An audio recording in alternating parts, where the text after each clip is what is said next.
আসসালামু আলাইকুম। নতুন দিনের সূর্য, নতুন দিনের সূচনা শুরু হয়ে গেল। আমাদের জীবনের ডেইলি কাজকর্ম, ডেইলি রুটিন। সকাল হয়েছে, বাচ্চারা বলছে ডিম ভাজা দিয়ে পাউরুটি খাবে। সেজন্য তাড়াতাড়ি পেঁয়াজ মরিচ কেটে ডিম ভেজে নিচ্ছিলাম। আমাদের মেয়েদের জীবনটা এমনই, সকাল থেকেই শুরু হয় রুটিন মাফিক চলাফেরা, রুটিন ছাড়া চলাফেরা জীবনে চলতেই হয়। জীবনের গতি চলে আপন গতিতে। ডিম ভাজা হচ্ছে, এই যে ডিমটা তাড়াতাড়ি করে ভেজে নিচ্ছিলাম আগে, কারণ ওই কড়াইয়ে আবার পাউরুটিগুলা গরম গরম সেকে ওদেরকে দিব, নিজেও নাস্তা করব। এই যে পাউরুটিগুলো নিলাম, নিয়ে যে কড়াইয়ে ডিম ভাজছিলাম যে তাওয়ায়, সেই তাওয়ার মধ্যে আবার পাউরুটিগুলো হালকা করে গরম করে ছেঁকে নিচ্ছি, যাতে স্বাদটা অনেক বেড়ে যায়, ডিম দিয়ে খেতেও ভালো লাগে। আজকে সকালে উঠে ওরা ভাত খিচুড়ি বা অন্য কিছু খেতে চাচ্ছিল না, তাই এই ব্যবস্থা। এবং যেহেতু আমার ছেলের আজকে পরীক্ষা ছিল, তাই তাড়াহুড়া করছিলাম। মেয়ে আবার পড়তে যাবে, প্রাইভেটে যাবে। এই যে তাড়াতাড়ি করে সবগুলো তুলে আবার তার মধ্যে বেশ কয়েকটা পাউরুটি দিচ্ছিলাম। ছেলেকে বললাম, যাও নিয়ে যায়, তোমরা খেয়ে নাও। এই তো জীবনের শুরুই এই। প্রত্যেক দিনকার রুটিন, যতই শরীর অসুস্থ থাকুক, ভালো লাগুক মন্দ লাগুক, যেহেতু ছেলে মেয়ে আছে, ছেলে মেয়েদের জন্য আমাদের তাড়াহুড়া করতে হয়। আমিও নাস্তা করে নিচ্ছিলাম, নাস্তা করে, কারণ মেয়েকে নিয়ে আবার স্কুলে যেতে হবে, এই জন্য নাস্তা করছিলাম তাড়াতাড়ি। এবং চিন্তা করতেছিলাম খেতে খেতে সারাদিনে কী কী কাজকর্ম করব, কিভাবে দিনটাকে সাজিয়ে নিব। আমি বরাবরই এভাবেই চলি, সেজন্য আমার কাজগুলো সহজ হয়। সকালে উঠে যখন নাস্তা করি, সেই ফাঁকে চিন্তা করি এর পরবর্তী আমার কি কাজ করতে হবে।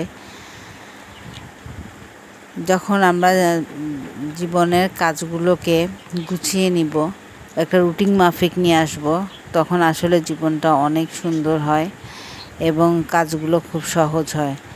যা তাড়াহুড়া করে নাস্তা শেষ করলাম, শেষ করে যে প্লেটটা তাড়াতাড়ি ধুয়ে ফেললাম, ধুয়ে ফেলে নির্দিষ্ট জায়গায় রাখলাম। মেয়েদের জীবনটাই এমন। দেখা যায় যে অনেকেই বলে, হ্যাঁ ছেলেরা বাহিরে কাজ করে, তারা অর্থ উপার্জন করে, না হলে তো সংসার চলতো না।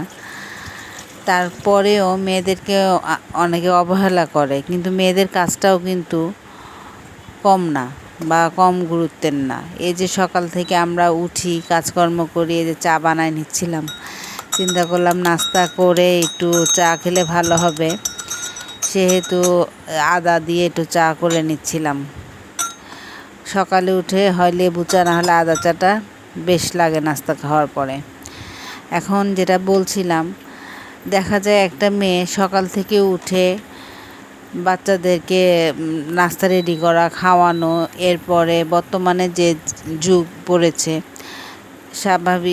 সাধারণত ছেলেরা বাহিরেই থাকতে হয়, তাদেরকে বাহিরে বিভিন্ন অফিসিয়াল কাজে ট্যুরে থাকতে হয়, তারা সংসারে তেমন একটা সময় দিতে পারে না। যদিও তারা অর্থের যোগানটা তারাই দেয়, তারপরেও আমাদের উপরে বাজার করার দায়িত্ব, ছেলে মেয়েকে মানুষ করার দায়িত্ব, তাদেরকে নিয়ে স্কুলে যাওয়ার দায়িত্ব, তাদেরকে ঠিকমতো টেক কেয়ার করার দায়িত্ব, সব কিছুই আমাদের উপরে পড়ে।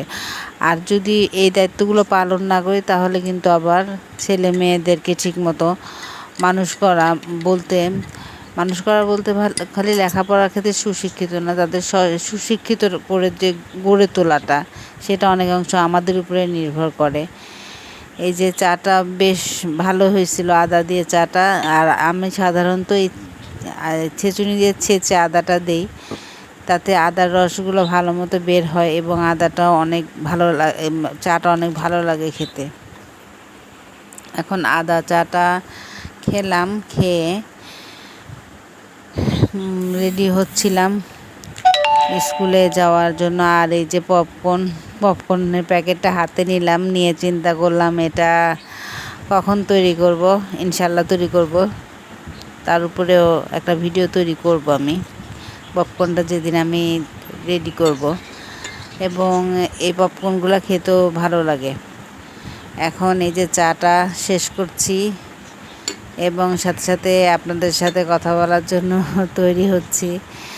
এই আমার ভিডিওগুলো এমন, আমি যখন কাজ করি ডেলি, সেই কাজের ফাঁকে ফাঁকে ভিডিওগুলো করি, যার ফলে আমার ভিডিওটাও করা হয়, আমার কাজগুলোও হয়, ছেলে মেয়েদেরকেও দেখাশোনা করা হয়।